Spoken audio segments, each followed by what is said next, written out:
शहर हैदराबाद के हल्का असम्बली गोशा महल के बीजेपी रुकने असम्बली राजा सिंह ने एक वीडियो पैगाम जारी किया है। अपने वीडियो पैगाम में उन्होंने कहा है कि हिंदुस्तान बहुत जल्द एक अखंड हिंदू राष्ट्र बनने जा रहा है और कोई भी ताकत हिंदुस्तान को हिंदू राष्ट्र बनने से रोक नहीं पाएगी। राजा सिंह ने अपने पैगाम में कहा है कि हिंदुओं को कमजोर न समझा जाए। उन्होंने पॉपुलर फ्रंट ऑफ इंडिया पर जमकर तनकीद की है और गद्दारी का इल्जाम भी लगाया है। बीजेपी रुकने असम्बली राजा सिंह ने वजीर आजम नरेंद्र मोदी की सितारिश करते हुए कहा है कि वजीर आजम नरेंद्र मोदी मुल्क पर बुरी नजर डालने वालों पर सर्जिकल स्ट्राइक करते हैं।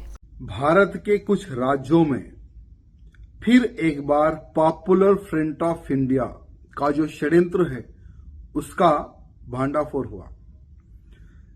इनके पास कुछ ऐसे दस्तावेज मिले, जो पूर्व एक पुलिस अधिकारी है वो भी पकड़ा जाता है, उनके पास कुछ ऐसे दस्तावेज मिले जो भारत को 2047 तक इस्लामिक राष्ट्र बना देंगे। कमजोर हिंदुओं पर अत्याचार किस प्रकार से करना है, क्या करना है, प्रधानमंत्री मोदी तक इन्होंने षड्यंत्र रचा है।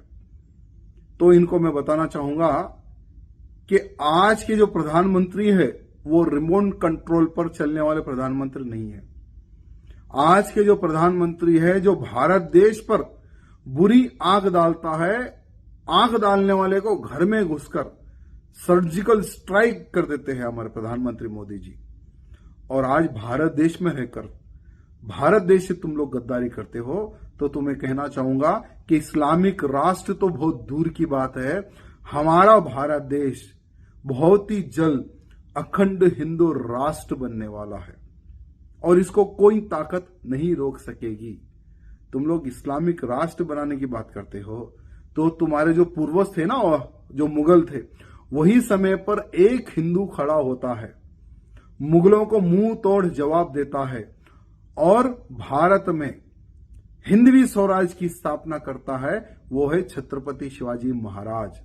आज हिंदुओं को कमजोर मत समझो, क्योंकि आज हम संविधान पर विश्वास करके आगे बढ़ते हैं, संविधान पे भरोसा करते हैं, इसलिए आज का हिंदू शांत है, क्योंकि जो भी होगा लीगली इन पे कार्रवाई होगी, ये सोचकर आज हिंदू खामोश बैठा है। अगर तुम्हारी जैसी सोच अगर हिंदू रखेगा ना, तो ना पॉपुलर फ्रंट ऑफ इंडिया बचेगा, ना उसका एक कार्यकर्ता बचेगा, सबको हम खोद के जमीन में जिंदा गाड़ देंगे। वो शक्ति आज के हिंदू में है। अरे क्या ईडी की तुम्हारे ऊपर रेड गिरी, तुम पाकिस्तानी समर्थक, तुर्किस्तानी समर्थक, भारत देश का खाकर भारत देश से गद्दारी करने वाले, अरे तुम्हारे एक बाप थोड़े, तुम्हारे तो कईयों बाप है। एक बाप के नहीं, क्योंकि एक बाप का व्यक्ति कभी भारत देश से गद्दारी नहीं करेगा।